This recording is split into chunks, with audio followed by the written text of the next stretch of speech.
Okey, Assalamualaikum warahmatullahi wabarakatuh. Bertemu kembali dengan saya Cikgu Hadi bin Ismail. Baik, kelas kali ni, kelas RBT Reka Bentuk Teknologi Tingkatan 1, kita akan bermula dengan pengenalan kepada reka bentuk dan teknologi dalam dunia reka bentuk. Jadi, teruskan bersama saya dengan Cikgu Hadi dan jangan lupa untuk support dengan klik subscribe, like dan juga share video-video yang saya hasilkan kepada rakan-rakan sama ada guru ataupun rakan-rakan pelajar sekalian. Okey, jadi tanpa membuang masa, jom kita tengok apa itu reka bentuk teknologi. Let's go. Pow.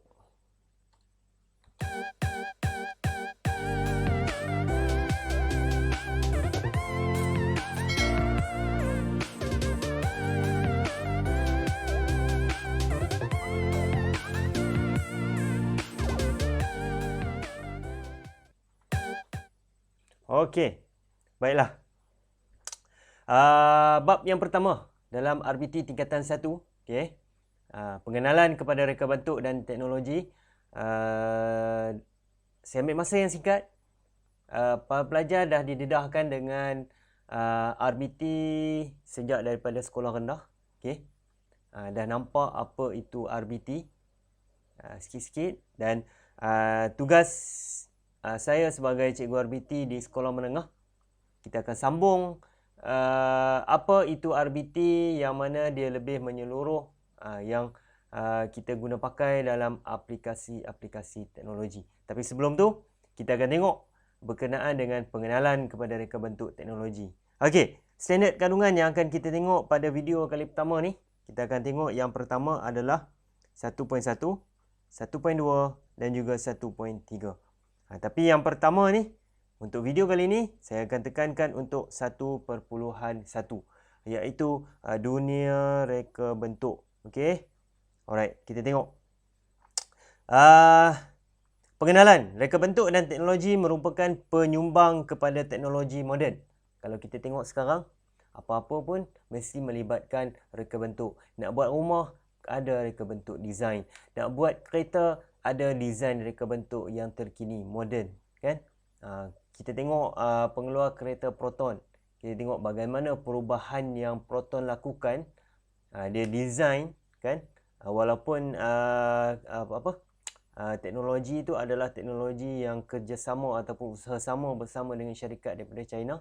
Jadi dia dapat hasilkan satu kenderaan, kata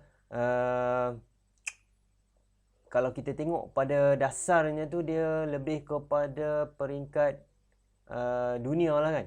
Reka bentuk dia tu memang dahsyat lah. Okay. Alright. Bidang ini memberikan pengetahuan kepada murid tentang kemahiran dalam menghasilkan ini.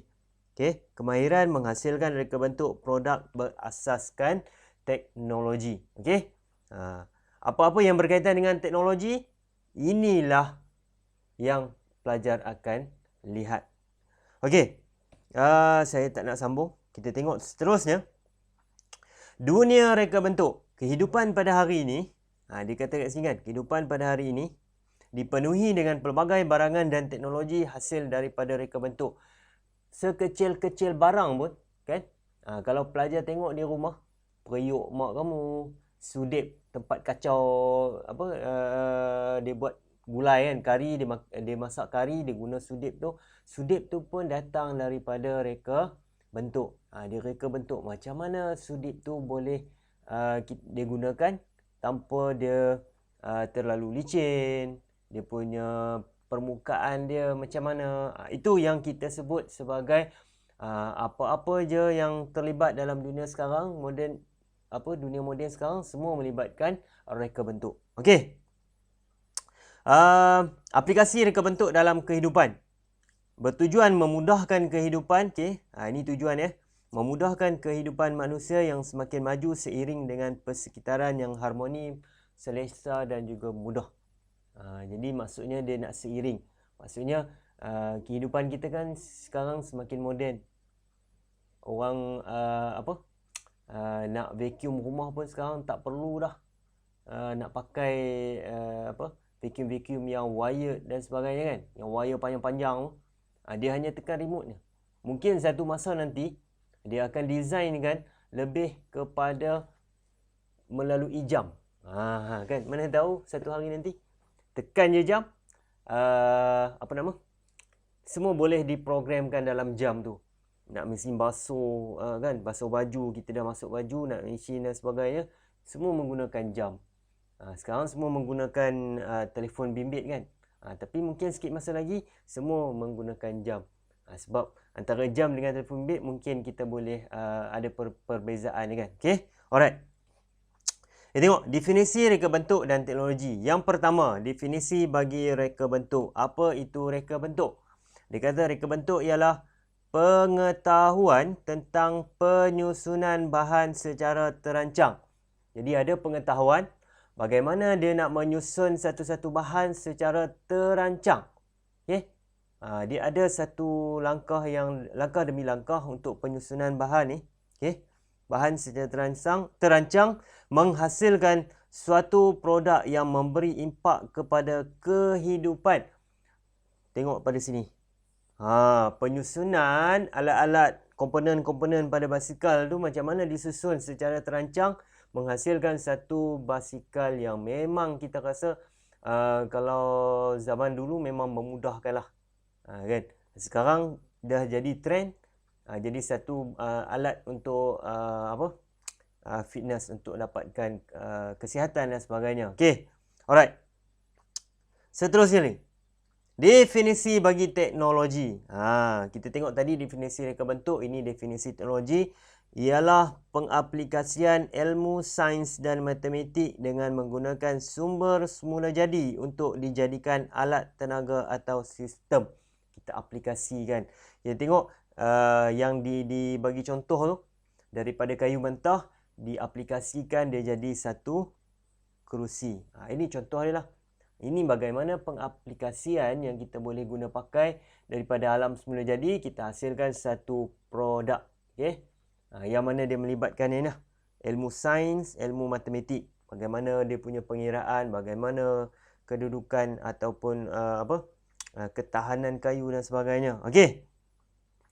Fungsi teknologi adalah untuk memudahkan tugasan manusia. Okey.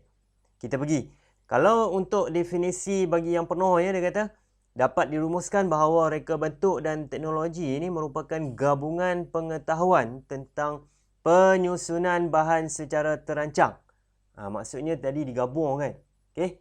Tadi kita tengok definisi reka bentuk dia adalah penyusunan bahan secara terancang. Maksudnya kalau reka bentuk teknologi dia kata penyusunan bahan secara terancang, nak hasilkan basikal, motor dan sebagainya. Penyusunan bahan secara terancang yang mana dia kata mengaplikasikan pengetahuan sains dan matematik. Disambung terus. Kita susun bahan secara terancang yang mana aplikasi yang masuk ilmu sains, ilmu matematik dalam perancangan kita. Yang mana tujuan untuk memudahkan kehidupan manusia. Itulah terhasilnya macam-macam reka bentuk, design ataupun produk-produk yang kita rasa kadang-kadang tak terfikir di akal kan. Itu adalah definisi mudah bagi reka bentuk dan teknologi. Okey, kita tengok apa lagi yang ada dalam ni. Bidang reka bentuk dan teknologi dipecahkan kepada dua. Okey. Iaitu satu adalah konkret dan satu lagi adalah abstrak. Alright. Dia kata kalau konkret ni merupakan bidang melibatkan proses mereka bentuk suatu produk yang dapat dilihat dan dipegang. Ini adalah konkret. Maksudnya contoh saya ada ini. Mouse kan. Ataupun saya ada pen ni. Mouse ni lah contoh. Senang. Maksudnya saya boleh pegang, saya boleh lihat, saya boleh tengok, saya boleh sentuh dan sebagainya. Itu adalah konkret. Itu adalah konkret. Yang manakala dia kata reka bentuk abstrak pula ni. Okey. Reka bentuk abstrak pula adalah proses melibatkan reka bentuk yang boleh dilihat tetapi tidak boleh dipegang. Kita boleh nampak dia tapi kita tak boleh pegang dia. Kita tengok sekejap ni apa benda contoh-contoh ya. Dalam reka bentuk konkret, Anda boleh menceburkan diri dalam bidang pembuatan, mechanical, electrical, elektronik, mekatronik dan pemakanan. Ini contoh-contoh adalah. Yang mana bidang-bidang ni yang akan kita tengok. Inilah yang akan kita tengok. Aplikasi teknologi yang mana melibatkan topik-topik yang akan kita belajar nanti. Alright. Manakala bidang tekstil melibatkan reka bentuk fashion dan hiasan dalaman. Okey. Reka bentuk abstrak pula memberi tumpuan kepada bidang perkhidmatan dan juga komunikasi. Dia lebih kepada perkhidmatan. Maksudnya mungkin dari segi bahasa, komunikasi kan. Perkhidmatan Grab, Rider, Food Panda dan sebagainya. Itu adalah bidang-bidang abstrak. Okey. Jadual menunjukkan pecahan bidang reka bentuk yang mana ada kelompok, iaitu industri reka bentuk industri dan reka bentuk persendirian, kecil-kecilan. Ini contoh adalah kamu boleh rujuk dalam buku teks, semua ada ni. Ini kalau konkret yang mana kita boleh pegang, sentuh, lihat dan sebagainya. Ini contoh adalah teknologi seni. Yang mana melibatkan benda-benda tu semua masuk dalam ni. Kalau abstrak, dia melibatkan perkhidmatan, dia melibatkan komunikasi. Dan ini sahaja yang terlibat dalam pengenalan untuk reka bentuk dan teknologi. Saya harap kamu boleh dalam masa yang ringkas ni, kamu boleh dapat faham, jelas dan ingat apa itu reka bentuk dan teknologi. Okey, sekian dulu. Sekian dulu. Kita akan jumpa lagi pada video yang seterusnya. Semoga kamu mendapat manfaat daripada video-video yang saya hasilkan, dan jangan lupa untuk tekan butang subscribe dan butang loceng untuk mendapatkan notifikasi yang terkini. Okey, sekian dulu. Assalamualaikum warahmatullahi wabarakatuh.